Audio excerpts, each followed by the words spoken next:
Hi, this is Rick R. Reed, and I'd like to share with you today a little excerpt from my latest novel, Hungry for Love. This excerpt shows the interaction between my two main characters, Brandon and Nate, on their first date. So I'm doing this all in one take, so any mistakes I make, please forgive me in advance. So here we go. Brandon wasn't sure he was doing the right thing at all. He fitted his key into the front door of his apartment with Nate's breath hot on his neck. He had just met the guy, and they had shared a lovely dinner at an intimate little restaurant called Dinette, talking about everything from their childhoods to their favorite foods, to their mutual dislike of sports, to their hopes and dreams for the future. Brandon longed to write the great American novel, something along the lines of To Kill a Mockingbird, and Nate said he had the exact same wish. They had laughed, they had flirted, they had played footsie under the table, and Brandon was amazed at how the touch of this guy's foot under the table could give him a boner with all the firmness of steel. They had shared baguette toast smeared with liver pâté and crowned with pickled red pepper, both agreeing that in Dinette's hands liver became a delicacy worth eating. They had shared plates of merguez meatballs and duck liver confit. They had accompanied all the rich food with a lovely Willamette Valley Pinot Noir, which, Nate said, after a sip, was dark and fruity, just like my man here. And Brandon felt like they were a couple, basking in the waitress's admiring gaze at the pair of them.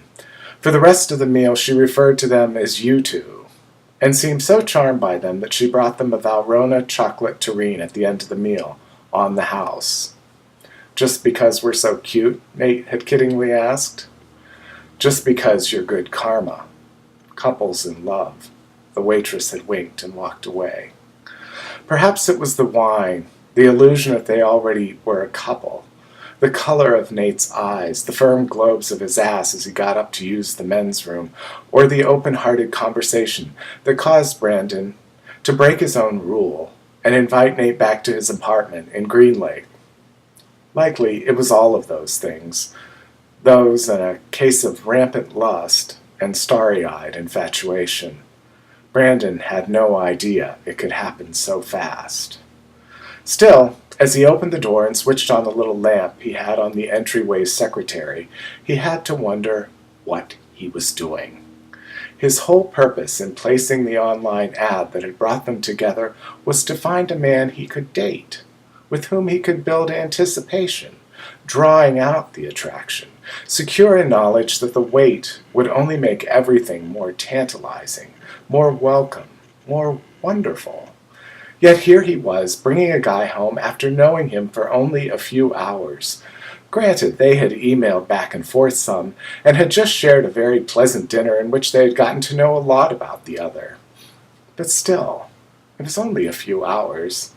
How was this different from finding a man on Grindr or Scruff, or in the labyrinths of Manhunt? He thought of that Carole King song, Will You Love Me Tomorrow? Nate followed him into the living room. Nice place you've got here. Brandon went to the little speaker unit and located one of his Oscar Peterson albums on his iPhone and set it in the dock. In a moment the room was filled with the magical piano playing Gershwin. He smiled at Nate. I love Oscar Peterson. Me too. Come here. And Nate held out his arms. Brandon froze. No. This wasn't right. This was not the way he wanted things to go. For one, it was too soon, but that was not what was really bothering him. What was really bothering him was that Nate was gorgeous, inside and out, manly yet vulnerable, strong yet sweet, with a body built for sin and eyes that could make you melt.